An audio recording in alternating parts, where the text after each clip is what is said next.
Now, see, Aunt Dolly didn't have that many old pictures either. Yeah, I know it. Because I went through hers one time.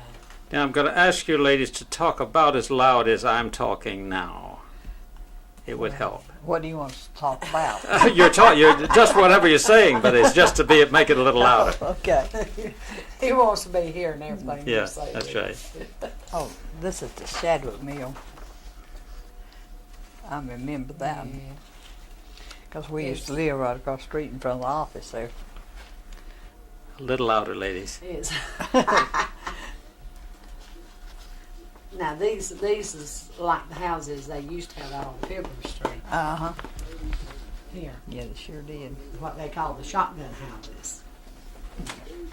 Right across the street from Miss Honeycutt. Huh. So, I wonder if that's Charlie night. Could you show me Oh, that yeah. shotgun house again? oh, Uh-huh. And just tell us about it. it's a road. They used to have. There was 4, wasn't it? Yeah. 4 out there, just like that on Pilgrim Street. But they didn't have that type of yard.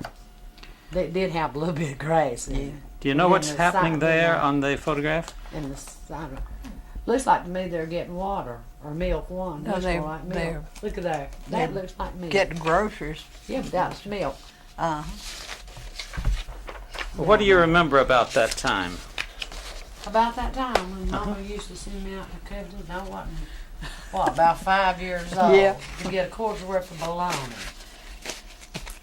And go get the bologna and bring it back and go through the alleyway. There was an alleyway on the other side of the street on the cross where those little shotgun houses was on Pilgrim Street. We had to go through the alley and up the back of the houses. Then I got Chainberry stayed at me. And they would hit me. Forrest put it. So, One of the Pope boys. yeah. Tell me what you remember best about your father. My daddy. Mhm. Oh, my daddy was a magnificent man. How grand you. My daddy was jokey. He was a good father. He loved to pull pranks on you. That's right. And he didn't touch his ears because he was ticklish. You touch his ears, you'd smack him. He was a hard worker. First he'd have a fit, then he'd slap you. He was a hard worker. And he gave us what he could afford to give us. And if it wasn't for him, some of us wouldn't turn out like we did. No, fear not. Okay, now let's go to the picture that, Why don't you show them Look. right okay. Let's look at the picture of The original. the original picture, yes. Okay, This is first. we've got this.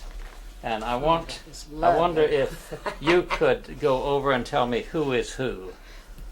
This is my father. And this is me.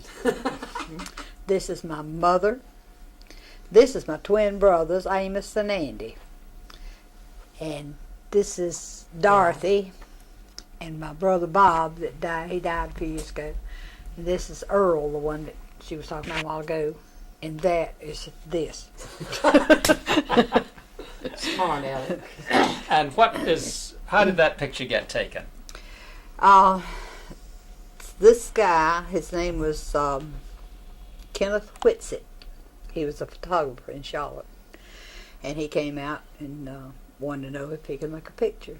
And I had been to town or somewhere, and I just had dressed to go wherever I was going.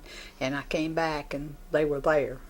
And he tore some places on these kids' blue jeans because he said the picture was going to be put in the paper in New York. So after he got through, then he left, and we all went about our business. But I don't know, I just wasn't up to par that day. I didn't want to have my picture made. Do you know why this photographer came to your family? But on account of the strike, because they were having a strike. Mouse to feed. Yeah. besides all these, Well, then too, Mama was pregnant here. with our younger brother, and we had a first cousin that lived with us, and he just happened not to be there that day. What was your father doing? You mean when in the mill, he was running a tie-in machine where they tied the strings for the warps before they fixed them and put them on the looms. And what did he do in the union? That I don't know. I don't know whether if he had any dealings with us, like his politics. You never knew. He was in politics, but you didn't know anything about it because he worked for a lot of the guys that were running for different things. But he never talked about it. My daddy was a good man, but he was kind of close mouth. I mean, he didn't go around spreading everything he knew around over the community. Do you think there was a reason for his being close-mouthed? Well, it could have been. I don't know because he never did talk about it. He didn't believe in telling people his problems, his troubles. He didn't know if something was wrong. That's something he didn't discuss. He could be so sick that he could hardly stand up, and you ask him how he felt, and he said, I feel fine. There's nothing wrong with me. I feel fine. Except the one time he really was sick in bed with the flu, and his brother came in and walked up to the foot of the bed, and he was one of these long-faced people anyway, and he said, John, I declare you look just like Dad did just before he died. And Daddy said, you is so bad. And he got up out of bed and wouldn't go back. We'd be watching language. I don't care. But That little thing don't mean much he in my would go sweet to work young life. sick or well. Yeah, regardless. And when you come out of that Louis Cotton Mill and come up that street at night, the water would be running off of them. They would be sopping wet, and Daddy and Daddy his roll of cloth around his waist, because he would bring the cloth home. Mom would make us slips and make us blouses, make Underpants. the boys. She'd get the ginghams from short store, what used to be called short store. You bought remnant pieces, and she'd make them shirt. That's the way I remember her, is sitting at the sewing machine making shirts and blouses and skirts for us. That's the way I remember Mama when I was little. And sitting there with her Pepsi Cola and her ice pick. Yep. Well, now, were you working in the mill at this 1 time? second, excuse me. Oh, no, I wasn't. Let's see. Yes, I was. Because I was 16 when this was made, and I went to work when I was 15 and a half, so I've been working there for about 6 months when the picture was made. Do you remember how much you were making? I think when I went to work there, I was making like $9 a week. And after they settled the strike, I was drawing 12, about $12.40, I think it was. You know what? I just, George, take this for a second. Okay. Ruby, read it. Why don't you, are you Get ready? Ruby. Yeah. Why don't you read the description to us? You know, when we came across that picture, that was the most, true, sort of almost honest description that I'd really ever read, and it was so thorough. You mean this thing? Here is J.L. Belk of Charlotte, North Carolina, a textile worker, and his family of 7 children. Belk operates what is known as a drawing-in machine. Such operations are classed as among those of the highest skill, their wages for 30 hours being $13.50, less 75 cents for rent, house owned by the mill, leaving a net balance of $12.75 per week to feed and clothe this family of 9. A drawing-in machine operator with the assistance of a helper who receives a weekly wage of $10.50 less rent for 30 hours is said to do the work formerly done by 18 or more workers at an average wage of $9 a week. Left to right, the top row are Belk, his daughter Ruby, 16, and the mother, Miss Jessie Belk. Next comes Amos and Andy, 4-year-old twins. center row. In the bottom row are Dorothy 8, Robert 12, Earl 14, and Maryanne 3. So could you tell us once again how that picture got made, looking right towards me when you do it? Look at him, Ruby. It was made by Kenneth Whitsitt, a photographer in Charlotte.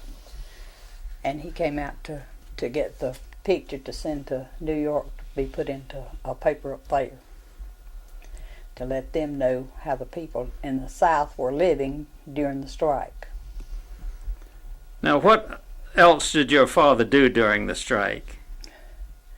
He went out, he and one of his fellow workers, his name was Carl Helms, and they would go out down around to the country, and people down there would give them canned goods and bushel baskets of green beans and corn, or anything that they had a little more than they could use.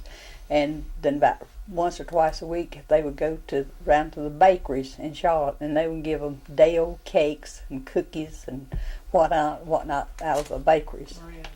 And they gave them bread, and they took it upstairs in the Covington's grocery and set it out there and let the people come and get what they wanted or what they needed. You got to remember, he also worked on cars. Oh yeah, he was a mechanic.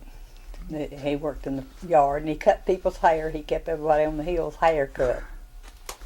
They'd come up on Saturday morning, line up, and he'd get a sheet and go out and sit them up in a chair and cut their hair. So he did his part. That's for darn sure. Did you know anything about his union activities? Nope. I sure didn't. How do you feel about it now that you know what he did? I'm proud of him, really. I'm proud of the fact that he thought enough of other people to go out and do the things that he did. Now, why did you think he didn't tell you children about it at the time? He just didn't want us to know it, I guess. Was there any kind of danger in the community that would have caused him to feel that way?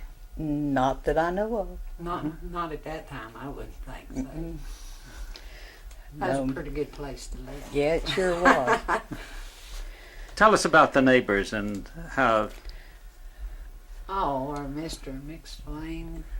Well, one of our neighbors that lived directly across the street from us, that was before the McSwains moved in, was Mr. and Mrs. Joe Simpson. Yeah. And my mother had an operation on her face. She had sinus trouble, and they operated on her face. And the doctor, instead of telling her to come back every day for 9 days and wash that place out, he just forgot it, I presume. And the poison from that place settled in her left hip. And she took her bed, and she was in bed for 21 weeks. And he had to quit work because she was 5 foot 1 inch tall and weighed 265 pounds, and he couldn't get anybody to lift her. And she couldn't get out of bed to go. She couldn't even be lifted up high enough to put a bedpan underneath her. We used old rags and newspapers and whatever. And these people across the street would go and buy groceries and bring them over to us. This is Mr. and Mrs. Simpson. And they'd go to get their groceries. They'd buy groceries for us too. You know what, George? Mm-hmm. Let's take that picture out of that plastic. If one of you would hold it up, then you could show us who's sitting where and point it out. You can do that, Ruby, Mary. who's No, sitting it's where? your time. Oh, I'm supposed to. Oh, that ain't told her. Okay, I'm Wait going a to minute, I get can't see that way. gotta get real close on it. Okay. Can we get Can you see a it? wide shot of both of them? Yeah, I Of can. the three of them? You want? Then we could do it twice. Okay, just a moment. Okay. Just a moment, Joe. Now you can go. Yes. Okay, this is John Belk, my father. Could you be watching at the same time? Okay. Okay, good. Now I was start thinking over. about Okay. something. John Belk, our father. And this is Ruby, the oldest sister. This is my mother, Jessie. This is Amos, Belk, and Andy, the twins. Tell how they got the names. They're named after Amos and Andy off the radio. They had a silver spoon given to them by Amos and Andy off the radio. And this is Dorothy, one of our sisters. This is Bob, which we used to call him R.D. He never was known as Bob till he got married. And this is the oldest brother, Earl. And naturally, this is the little girl, Maryanne. Who's that? Maryanne. And who's Maryanne? Damn me. And then at the time, Mother was pregnant with our little baby brother, Donnie, which is not a little baby anymore. He's a big boy. Now I'm going to ask you to do it exactly the same way again, so I can get hold on the picture. And You you know- could interrupt and talk. Yeah, take two. You can interrupt me, Ruby, anytime. This is my father, John Lee Belk, my oldest sister, Ruby, then my mother, Jessie Mae, then my twin brothers, Amos, and this is Andy over here, How did they get that name? from Amos and Andy off of the radio. The doctor named him first. though. Well, I said off of the radio, Yeah. though. That's where he got it from. And then this is one of my sisters, Dorothy. This is my brother, Bob, better known as R.D. And this is Earl, the oldest brother. And this is Maryanne. This is the youngest sister. That's me. Now tell us about that rip on the knee. That's Jerry Whitsett did that because they were split, but not quite that bad. So he wanted to make it look a little worse than it is. So he ripped it open. How do you feel about that now? I think it's funny. I kind of like it myself. What'd you say? Well, it was really something, for a family to decide that they wanted to send a message Yeah. to the North. Can you talk Yeah. a little bit more about that? Well, the only thing I know about it is just that Jerry Whitsett just appeared there one day and wanted to make a picture. Said he wanted to send it to New York to let the people up there know how the people down here were doing. Why did they pick your family? I have no idea. I don't know who sent him there or why he came there. And how did you get your copy of the picture? I gave it to her because I've got the original. How did you get the original? That is mine. My mother gave it to me. So the photographer brought. It was brought back to my mother and father, and she kept it. Mhm. And at the time, undoubtedly, it was brought back on a sheet like this, because it's on a cardboard piece now. Okay, now In color. Judy, why don't Color. why don't Well, it's you what they call color then. It's not like red and it's why don't you get them if I'd have to, known it, I'd have brought it and let you see it. why don't you get them to look at Howard Payne then? Okay. The stuff with Howard You Payne, got and I'll it. follow I that will run around. there. Okay. And Grandpa. You know, and this is a picture of Howard right over here. Yeah, well, you know what? We could take them out. Yeah, I'm gonna stop it just a moment. Okay. Is this cool, George? You gonna get their Yeah, faces it's in? fine. Yeah. You kind of understood that. You told me last time that your father's union activity was about helping to feed everybody. So in a sense, you did know about his union activity, didn't you? That's the only thing I knew that he was helping to feed the people that were out, all those people that were out of work. But see, they just put that stuff in that building there, and everybody knew about it. And if they wanted it, they'd go get it. But you were related to. Uncle the Howard Payne. Tell us Which about is him. this one. Uncle Which Howard. is which? Oh, don't look like his mother. That's Uncle Howard. It don't look like his And that mother. one's Uncle Howard. Tell us about him. Ruby, you talk. No, you tell him about Uncle Howard because I don't know too much about him. Well, I don't know that much about Uncle Howard. Except I didn't really, when he was here before, I didn't even know that he had been president of the union thing. Well, We're besides. getting a problem, George. The What? sound. It's a real problem. We can't do this. Why? 1 second, because I'm hearing like the ocean. Oh, okay. Get out of the ocean. Going. Great. Yes. To get Good you about again. his problem. Um, You were saying that until last time I came. But Uncle Howard. I didn't even know that he had been president of the union when you were here before. Nobody had ever told me that he was president of the union. And there he is. Yep. Yep, there he is. Of course. That he is our mother's brother, one and only. I didn't even realize that my granddaddy was involved as much as he was.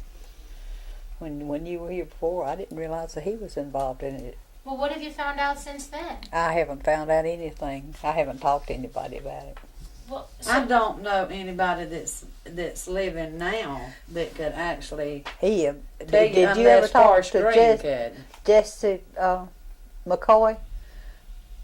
You told me when you were here before that you were leaving to go to talk to Forrest Green. I did.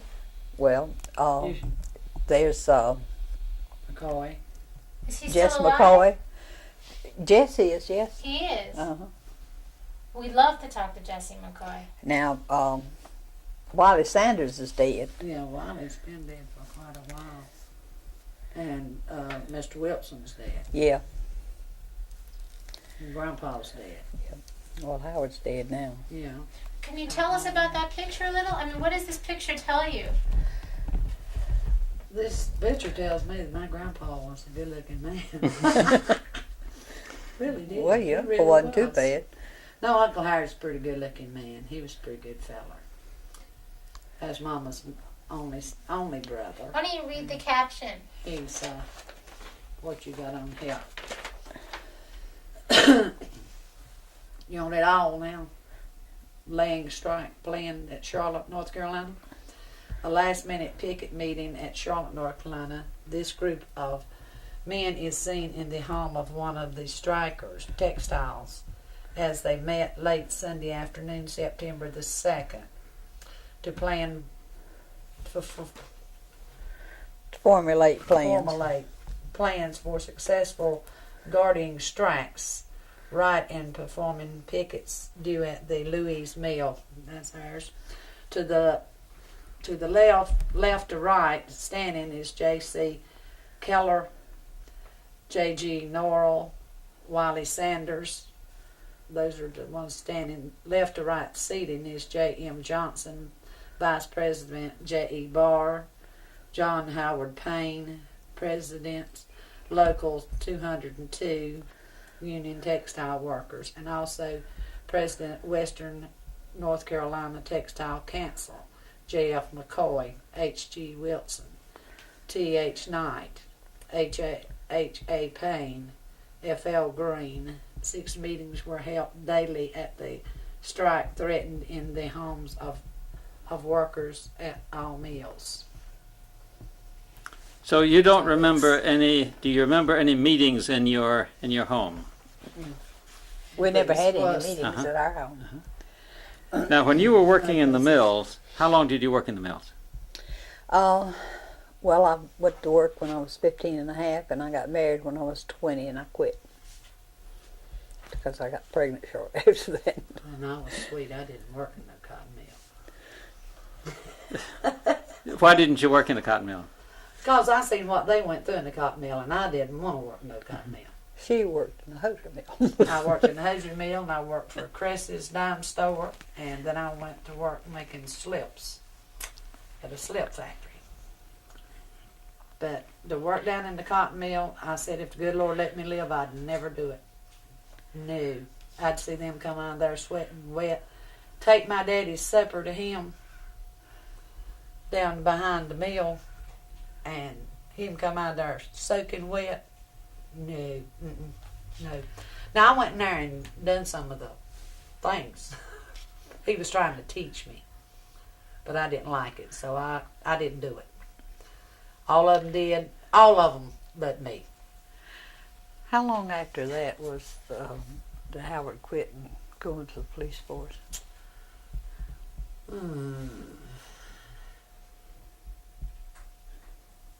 Probably I was up about 10 years old or so, because he was a cop first. Then he went to desk sergeant. Yep. And then he retired from desk sergeant. Well, actually, he quit because he was going to run for sheriff, I think. Yeah. And he lost out, so he went to Florida to work Yeah. for Pan Am down there. But Ruby, you were working during this strike, weren't you? I mean, you had just started to work Just before started to this work, happened. Yeah. Can you tell us about that? The only thing I can tell you about it is I started learning to play the guitar, and I'd take my guitar and a bunch of us would get down there and play music, and they'd dance, cut up and act like idiots. I'm afraid I'm going to ask you to tell that story again because you didn't say where you were going to say the picket line. Could you start again? No, this was just people that had gathered up at the mill, Mm-hmm. and we'd go down there and play music and sing, and they'd dance and cut up and go on down at the Louise Mill, in the front yard of the Louise Mill. Was this during that strike? Yeah. Uh-huh. Wow. So you weren't working either. You were not going to work. Uh-uh. You were on strike Yeah. too. So tell us a little bit about that. I mean, what was going on? There was nothing going on. Just those people would gather up down at the mill and stand around and talk and sing and holler and come up and go on. And then the people would gather at your houses and sit and sing, and the children would play hide and seek and jump rope, Sat in the yard and played hopscotch marbles. and all this good crap and jazz. Do you remember And what it's- songs you sang? No, I remember we sat out there and played for the Chinese breakdown for about an hour and a half one day. Chinese breakdown? Uh-huh. She hasn't never heard of it, really. How's that go, Ruby? You wouldn't have understand it if I tell you. But let's see. Try it.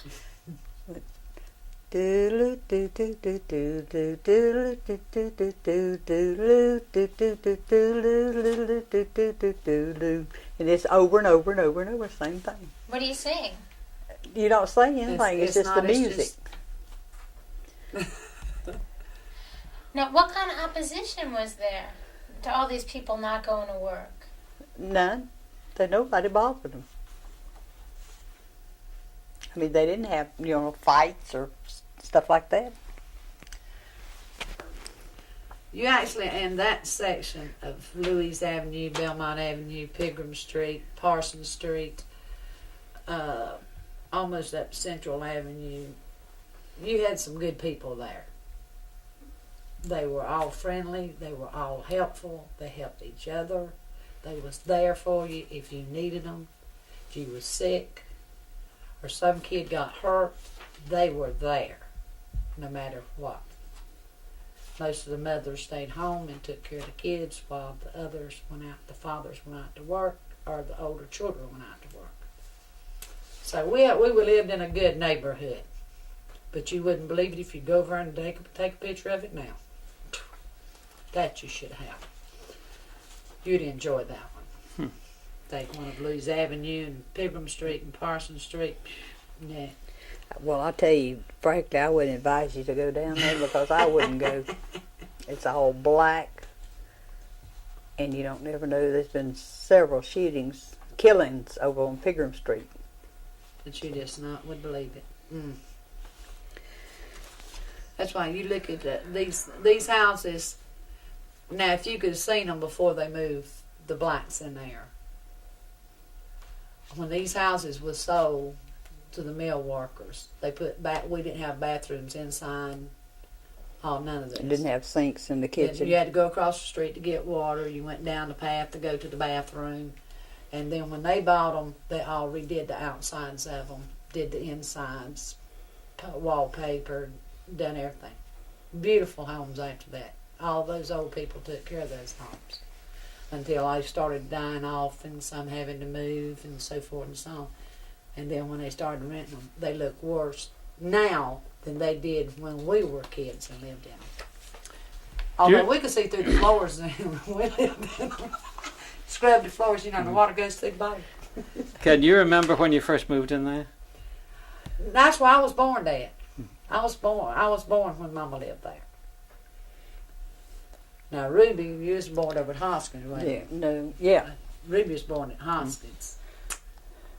But I was born on, me and Amos and Andy and Donnie all was born on Lewis So Ruby, Avenue, can you so- just go through the improvements in the house from what it was like when you first started, when you first remembered it, and then how it improved right along?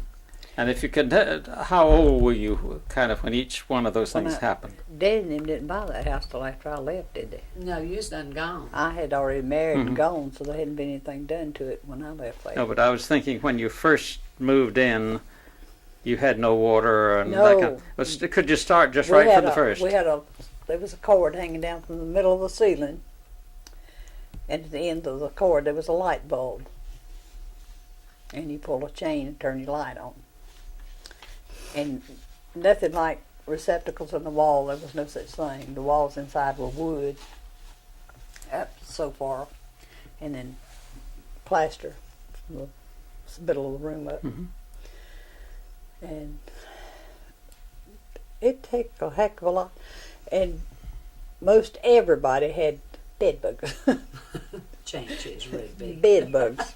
Change is really big. And then we didn't know what roaches were, but after the bed bugs left, we got overrun with roaches. So, What about water and plumbing and so forth? well, when we were living on at 1241 Louis Avenue, it was just right across the street to the water spigot.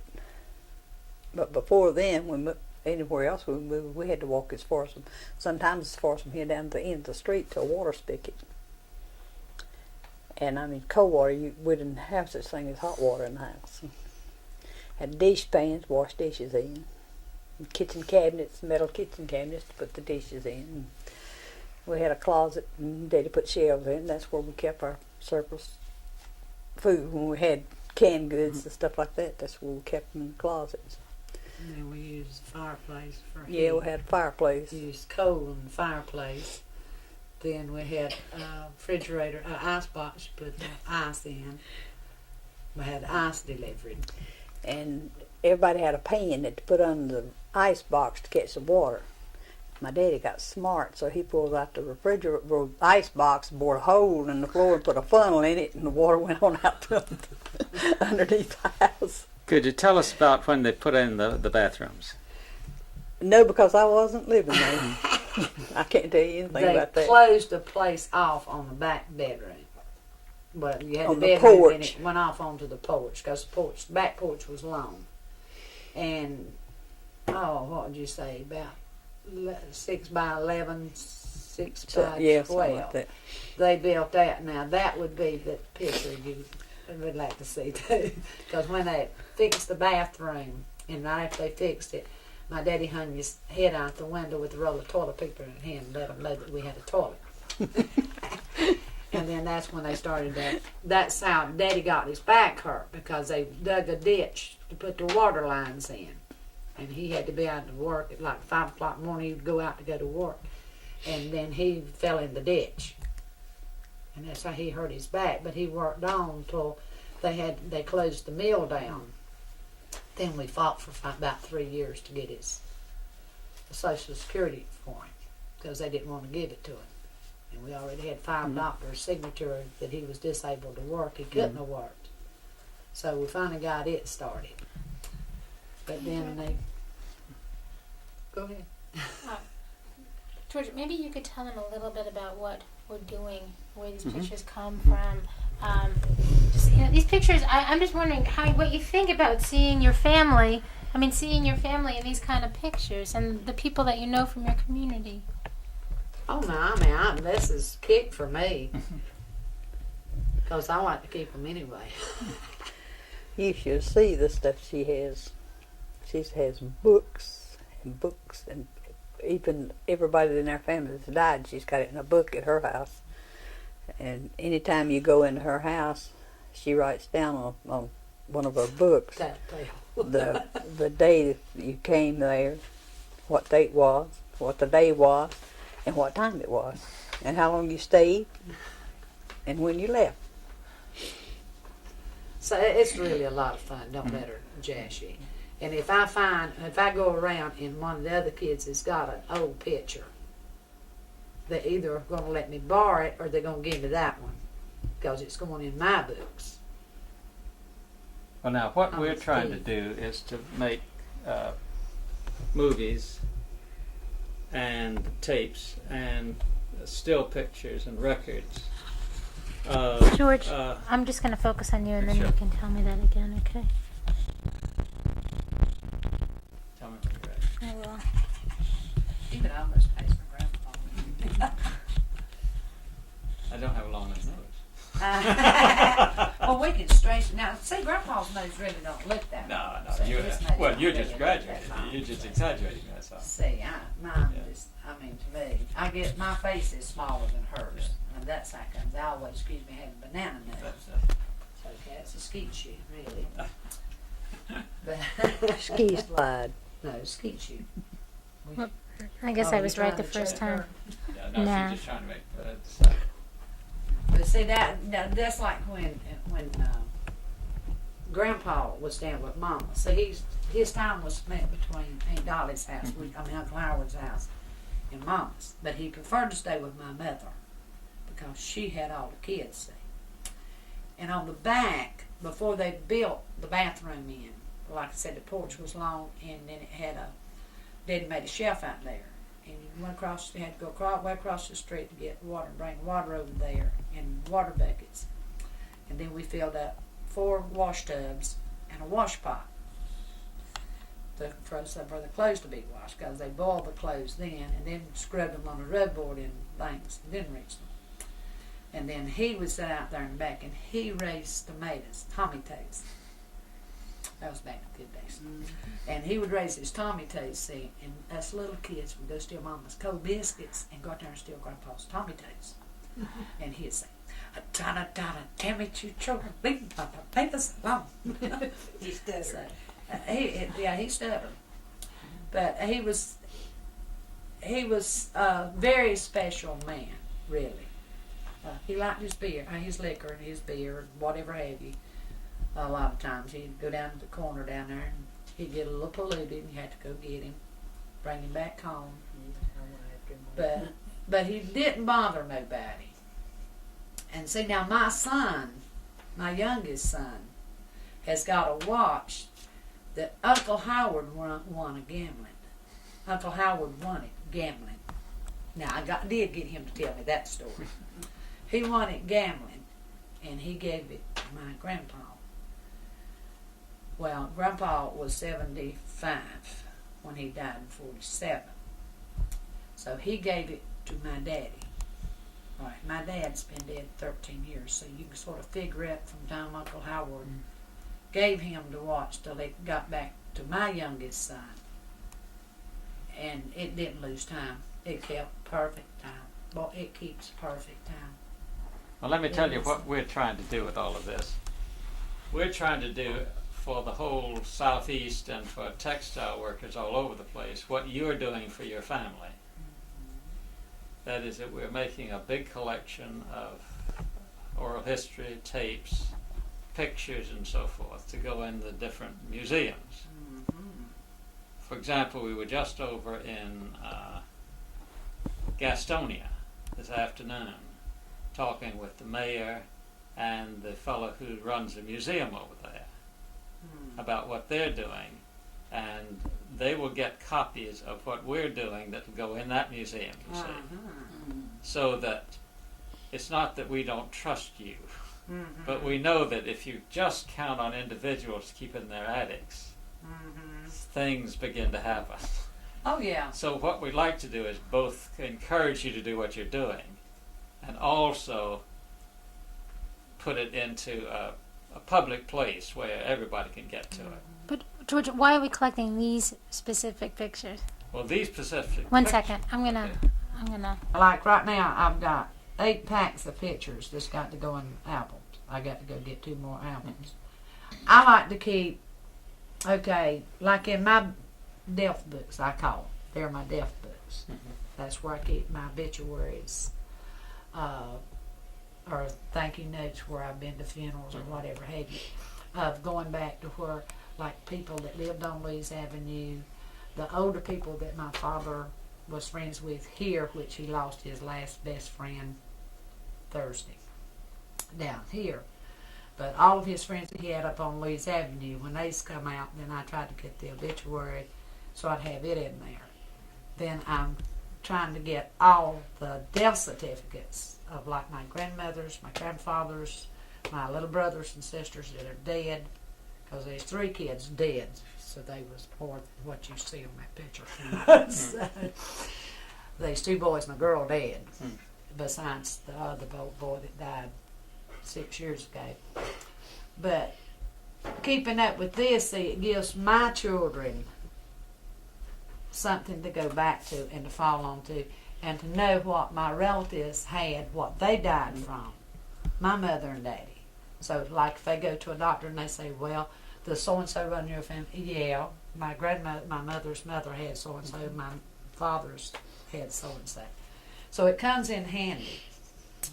And she gave me, like I said, the original copy of this, and the picture of Grandpa's wife, Grandma Payne, which I'm supposed to look like, and one of Grandma Payne on the beach. That's before she ever died. Then I have her Bible that has all of their names, all of our names, our ages, what my little brothers and sisters died from, so forth and so on.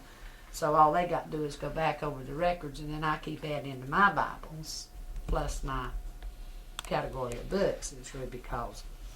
Well, one of the things we're trying to do is do exactly the same thing, but for the whole community of textile workers. Mm-hmm. And we are particularly interested in this 1934 material, because it was a time when textile workers demonstrated that they really had the courage to stand up for themselves. Mm-hmm. And there's a common belief among a lot of Southerners that textile workers can't stand up for themselves. Well, now didn't now Gert and all the Gaddis's worked down in the mill, I know it. and Gert and now Helen didn't. Helen was like myself. We wasn't determined to work in the cotton mill. We were going to do something else. But they was Gert and Lorraine.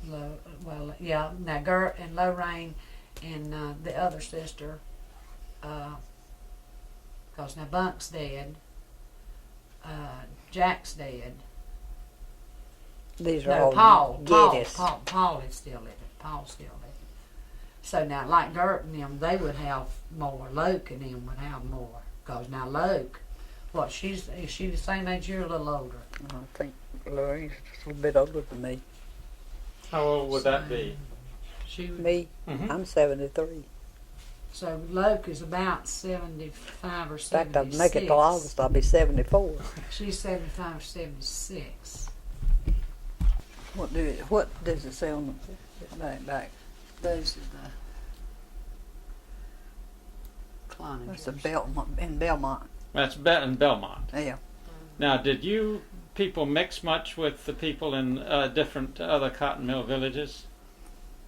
Just that now, like the one up on 36th Street, not 36th, what is it? Yeah, it is 36th. Highland Park. Highland. Highland Park. Highland and the other one, what was it, out on 36th?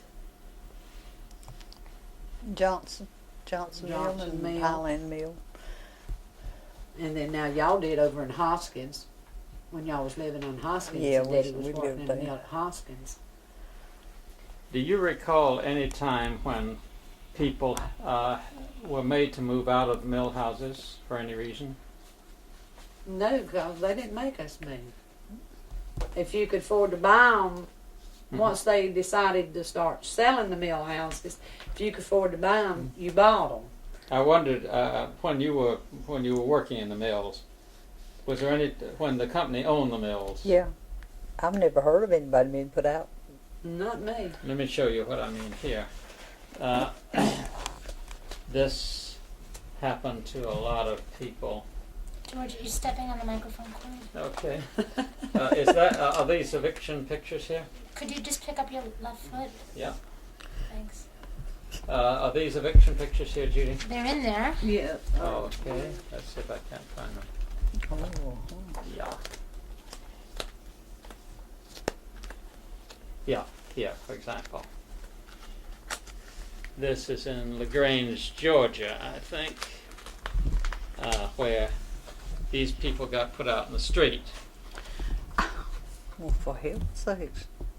No, I don't recall never Uh-uh. putting any of them out. Or even hearing Daddy and them talk about they making somebody move or throwing somebody out of the house. No, I never heard of that. Because there's one thing certain, two things sure. They took your rent out of your pay. Mm-hmm. You didn't. They got it first. And what other things did they take out of your pay? That's all till they started Social Security. There wasn't a company store then. Not at Louise. Uh-huh. Because we had Covington's out there and Spoon's Ice Cream Spoon's Grocery. and the other grocery store. L.K. Farrell. L.K. Farrell's. No, the other one, it was right below where Layton's moved in and started the fish camp at the bakery. The first grocery store, I can't think now who that man was that run there. What'd you do for credit? You didn't have to have no credit because you got a stack of meat that big for a quarter. Gee whiz! But when we went to school, Covington's did have, you could they buy had on a credit, credit yeah. and pay by the week. And they had this ticket that they give you whenever you paid your grocery bill.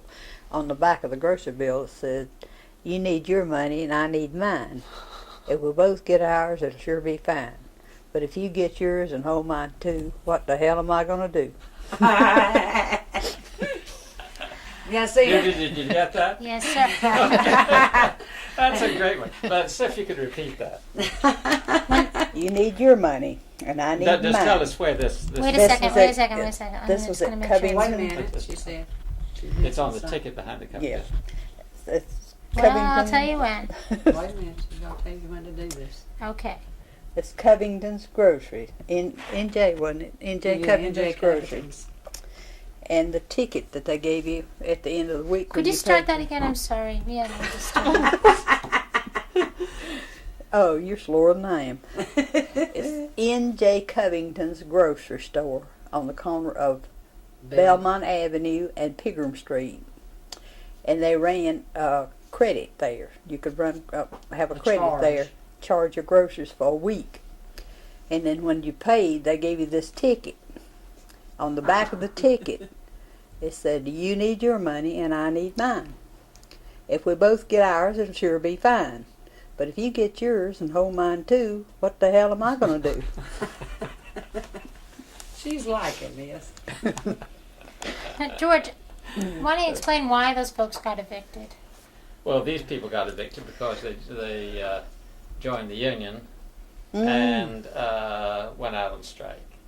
Oh, boy, they didn't. And a great many people went out on strike, but they selectively picked at some to frighten them so they wouldn't join later. As far as I know, as far back as I can remember, nobody was ever put out of Louise Mill Village. If they moved, it was of their own accord. I know we moved several times, but we were just moving from Louise to Hoskins and from Hoskins back to Louise. No, you went to the Pigram Street. I'm talking about mill-wise. Well, I mean, Betty was still in the mill house on Pigram Yeah, Street. we lived on maybe. Pigram Street, Uncle and Howard Louise lived on Avenue, and Pigram about Street, and then 6 they different moved- houses on Louise Yeah, Avenue. and then back around to Louise Avenue. Yeah, Okay. How did you feel about moving so often? it didn't bother me. See, I didn't have to do that. That's one way you got to clean up your house because you got rid of a lot of junk you had accumulated. I've just lived in the same place since 1963. I'd hate to move. Oh, I'm a pack rat like you. Yeah. Oh, I love it. I just 1963. love it myself. Okay. I got news for you. We've been living in this house 44 years. We moved here in 1948. Okay, we We need to. bought the house, and when we bought it, we got it for $5,750 and paid for it $47 a half a month. But you might. $12.84 an hour. We got married. And when we bought this house, it wasn't making but $69 No, and not 38 $12. cents. $12 and something a week. You're making $12. $69 and 38 cents when we moved What are here. you doing? Well, you were saying that you didn't want to work in the cotton mill. No. Could you tell us about why? Because I didn't want to work in that hot place. That rackety place. That was undoubtedly the noisiest. Cotton flying. Cotton flying everywhere. I worked in the weaving room. Everybody's clothes was That's the- sopping wet. The loudest When you place come in the And they come out of there and it. I looked at it because I had to take Daddy his lunch every evening. And I'd see them poor women coming out of that place with all them wringing wet clothes on. No, I will not work no cotton mill. And I didn't either. Now, did it have anything to do with the fact that some people might have called you lint heads? Nope. That didn't bother me. They'd call you. You went into any place in town and met somebody and they found out you was from the cotton mill. And they'd call you from the cotton mill hill. See? But that was no big deal. But Because the half little, of the people that lived in with, I'll say 100 miles radius, was cotton mill workers. Their children would come from the cotton mills. And we all wore the same kind of clothes, really. Our parents mostly made them. Somebody outgrew something and give it to you. So, no big deal. No, it had nothing to do with that. Nothing. I just seen what they went through, and I said, I won't do it. you don't remember the little black kids coming down the road in front of the house and calling us po white trash, do you? No, I don't probably remember them. Of course, we had a few words about them before they called us that. They probably, the oldest ones probably went somewhere and started. Is what they did. You didn't see many of them black people up in it. Lord, No, no. we didn't have that many really that lived around in our area that close now, because like we had a black lady that come and did the washing because Mama wasn't able to go out and do it. And she'd go out and boil. We'd carry her water up like on Sunday night. She'd come on Monday Put the clothes and in put so the clothes in there, get them boiling under the wash pot. Then she'd get them out there and put them in the rinse water, and she'd rub-a-dub on the boards, you know. So, I mean, we had clean clothes. We had plenty to eat. If it wasn't nothing but fat back and gravy and biscuits. That was beans food. and taters. Then maybe we'd come in and we'd have a pot of beans, a cake of cornbread. Sometimes we was lucky to get fried potatoes or stewed potatoes Yeah. with thickening in them. Yeah. That was good. And then when we went to school, see, we'd go like walk 12 blocks to school. Rain, sleet, snow, whatever. Holes in our shoes. Maybe didn't have a coat heavy enough to wear, but we had enough to keep us warm. Okay, we went to school, and then Long I underwear. came home many days from lunch. But see, I was the smallest of the group, so they put me on a special diet. Mr. Hill's cows, yes. And I had, at 6 o'clock in the morning, I had to have a cup of hot milk, straight from the cow now. Mama had the prettiest flowers you ever seen because milk went in her flowers. My mother loved flowers, but I would pour the milk in there. But then at school, see, I got my lunch, plus I got a special meal in between, see. I was luckier than they was. Didn't get to come home and get some more little goodies at home. But then I stayed more over at Hoskins with Aunt Blanche, which was my daddy's sister. And I got to go over and do what I wanted to do at her house. And they would take me to the beach because I was the littlest. Squirt atomizers on her walls and so forth and so on. So we were happy kids. I mean, we fought among ourselves. We Especially had me and the 5 boys. Because I was raised up with 5 boys. 3 older and 1 littler. Well, the Biggersons thought they were going to be smart. They could beat me up. Well, they could for a while until Daddy told me he was going to whip me if I let Forrest Pope hit me anymore. He should have never told me that. Because then I fought Amos and Andy and Earl and Donnie and all of them. And I learned how to be mean. What kind of education did you get? I went to the 8th grade, as high as I went. I told my mom, I said, I'll go to work if you let me quit school. She beat me by 2 years. So, so she said, well, if you find a job, and I had to tell a lie because, see, I wasn't old enough. So I went out and I went over to Garcrest, which they made slips. And I told a lie that I was 18 years old. Well, the time I got through dressing, I got a for 18. So I got a job over there. And then I worked there for a year, and I left there and went to Chris's. And that's when I married my husband. And then I went back to Garcrest and went to work there. And then I decided that wasn't enough money, so I went into the hosiery mills because you could make better money in the hosiery mills at that time.